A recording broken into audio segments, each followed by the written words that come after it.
Welcome to the Whole Body Migraine Assessment. I am Dr. P, Dr. Tanya Paynter. And in case you're new to these calls, I treat migraines from a whole body perspective. And so these videos are meant to kind of show you the approach that I use by utilizing the symptoms that you experience, not only migraine related, but also whole body symptoms that you get, things that seem completely unrelated, because those symptoms all give us a really good clue as to what is going on in your body biochemically, so that we can really hone in on some of the major problem areas. So today we have Laura, who signed up for her chance for a whole body assessment. And she shares this with us. So Laura says that she had been triggered when she was 22. She had a possible shoulder injury while water skiing years prior. She has them daily. She feels okay in the morning, gradually getting worse through the day, has not noticed a hormonal or cyclical component to it, although she has noticed that she gets a different type of migraine the day before her period. So that's a very great observation, Laura. So we'll talk about that. Things that help are ice, quiet, dark, triptans, some of the medications. She has a little bit of GI symptoms, but nothing super bad. Does have seasonal allergies, family history of migraines. All right, interestingly, she notices that over the last few years, her migraines have changed.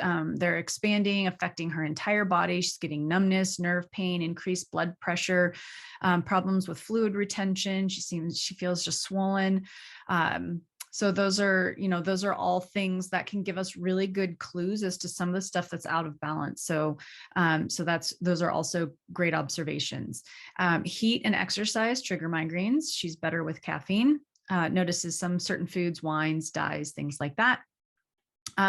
So that's kind of her case in a nutshell. So Laura, sorry.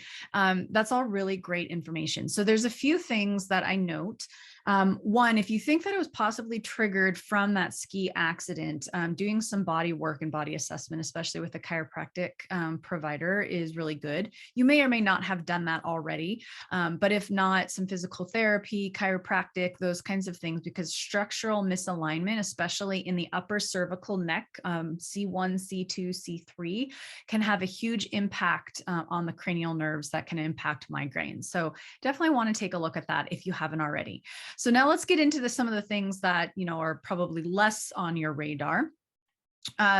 You mentioned a lot of allergy symptoms, and that, along with some of the gut stuff that you shared and some of the family history of migraines, I strongly suspect that you have an issue with histamine and some of the genetics involved with how your body is able to process histamine, specifically MAOA and the COMT gene. So those are very responsible for histamine processing, but also our neurotransmitters as well as hormones. So you noted that there was a different type of migraine the couple days before your period. That's very common. A lot of times that comes from either low estrogen, low progesterone, or low progesterone only. So having a full comprehensive functional testing of your hormones, not blood, we're talking saliva or urine, is going to be a really good option to see, number one, what are your levels doing? Number two, what the ratio is between your estrogen and progesterone. This is often not looked for and is supremely important in migraine management, because you might have normal estrogen, normal progesterone, but if you have too much estrogen in relationship to your progesterone, your body sees that as a progesterone deficiency. It's called estrogen dominance, and that actually can contribute significantly to a migraine picture, especially in the week before a migraine, or in the week before a period. So that would be something really interesting to look at. You can't really get an accurate picture of that in blood. We need to have it through urine or saliva. So that's why I say a functional testing, something like doctor's data, Labrix, things like that.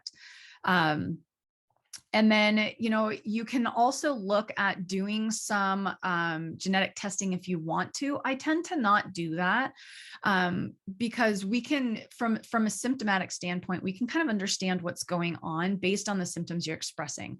And there is a book by Dr. Ben Lynch. I have no relation to him or, his book, but I think that it's a wonderful resource as kind of an introduction to how our genes are playing a role in our symptoms.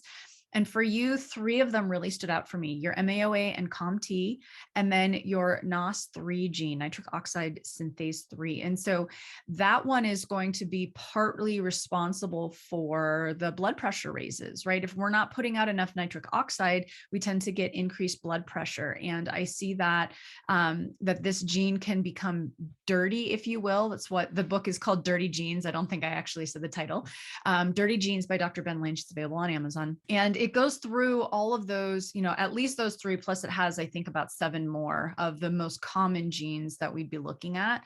And those 3 can have a really big impact on migraine. So that's something that we definitely address with our clients because it has such a key role in hormones, neurotransmitters, all of that stuff. And it's negatively affected by, pain and inflammation and that kind of stuff. So, so that would definitely be something to look at. The other thing is I'd be wondering what's going on with your detox pathways. You mentioned lymphatics. You just feel swollen, like things aren't clearing out.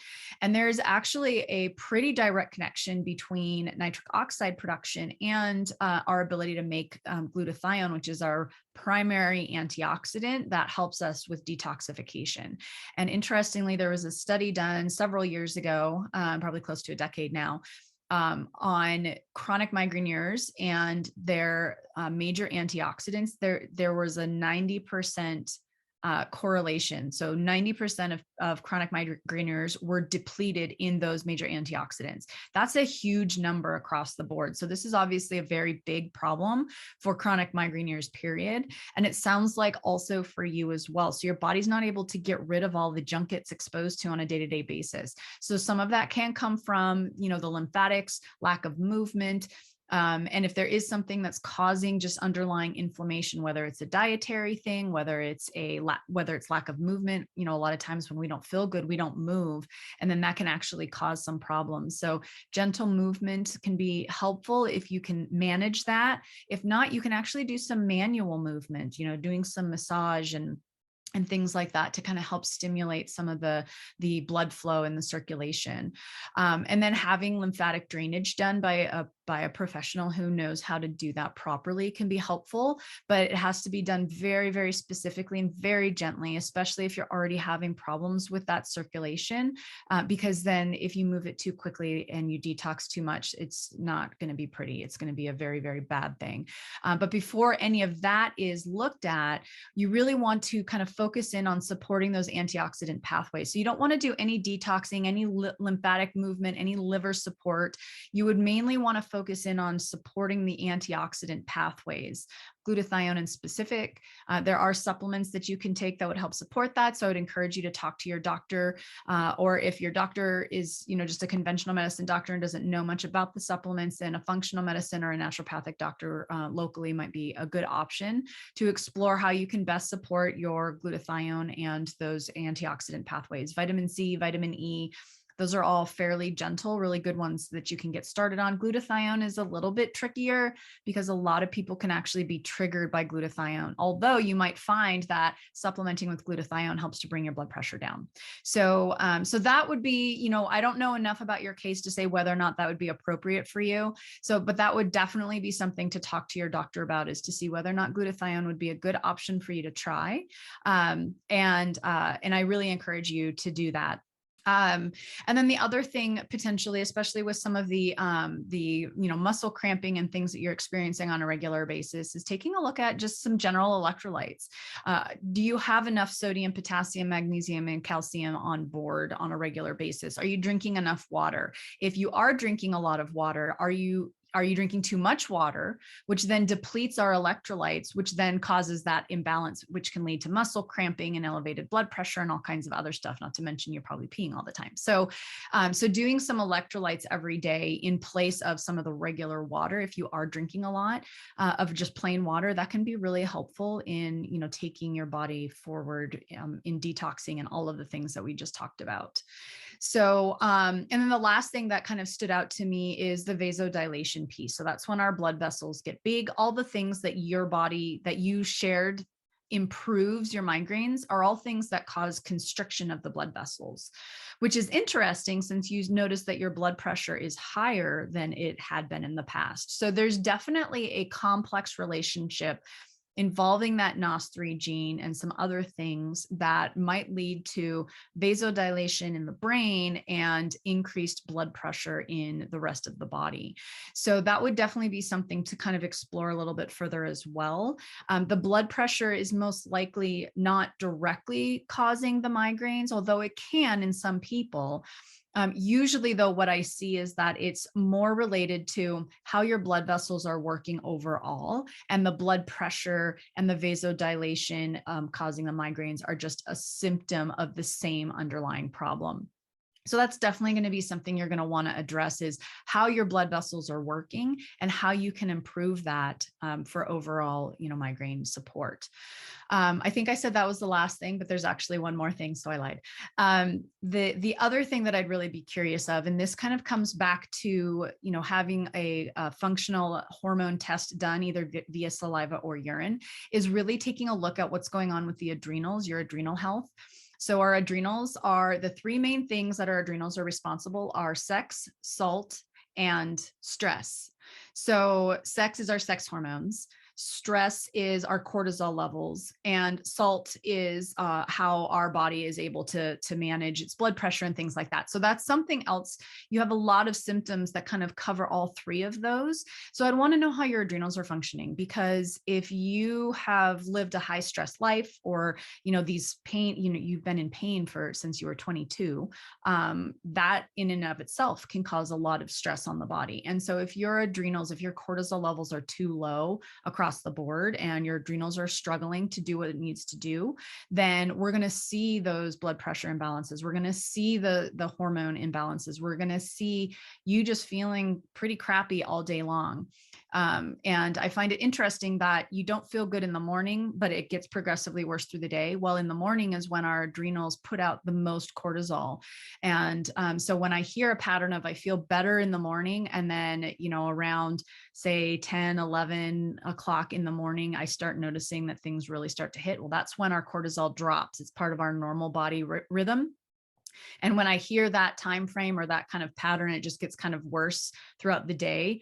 I usually think, okay, cortisol levels are probably too low, and you feel better in the morning when it spikes as much as your body can make it spike, and then it drops. So then, doing some things to support that cortisol level can be very helpful. But testing for sure needs to be done first, because that's the symptom pattern that I hear. But the symptom pattern does not always match up with the blood work or with the lab work. Sorry. So definitely get that tested first, because if you try to support yourself with cortisol at the wrong times based on what your body is doing, then that actually can make things worse. So you definitely want to be functionally tested for those three things: the adrenals, the sex hormones. So I guess that's two things, and then kind of go from there. So hopefully that was helpful. I know there was a lot of information. It's one of the reasons that I love to do these via video, so that you can go back and rewatch it and take notes as much as you need. And so hopefully that gives you a little bit of guidance on some things to look into. So it sounds like there are quite a few areas.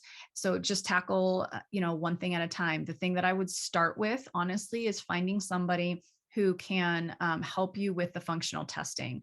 And that's something that we do with all of our clients. Is every one of them goes through hormone, adrenal, and neurotransmitter testing when they first sign up with us. So we can really get a good idea of what's going on biochemically.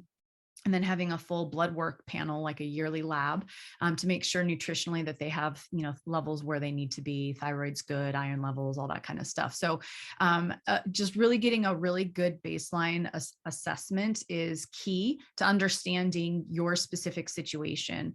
And then once you kind of get started, get the ball rolling on that, then, taking a look at some of the dietary stuff, if you haven't explored diet, really working on doing some gut health, some histamine support, the electrolytes that I mentioned, those kinds of things. So, Laura, if that's helpful, and if you feel like you need a little bit more guidance, I'm happy to talk to you if you would possibly be a good fit for our program. Anybody else listening, hopefully this was also supportive to some of the symptoms that you experience. All of us are a little bit different, but a lot of times you can hear things that, oh yeah, I have that. So you can kind of start putting those pieces together for yourself and seeing some of the things that you can start doing to help help yourself moving forward in your migraine journey. So if you're interested in learning a little bit more about our program and how it works, kind of this whole body approach to migraines, you can check us out at migrainemastery.org. We've got some links below. And if you think that this might be a good approach for you specifically, then you can definitely schedule a time to chat with either me or one of my team members to see if you would be a good fit for our program, and have a little conversation about what that would look like. So otherwise, we hope that you enjoyed this, that this was helpful for you, and we'll see you in the next video.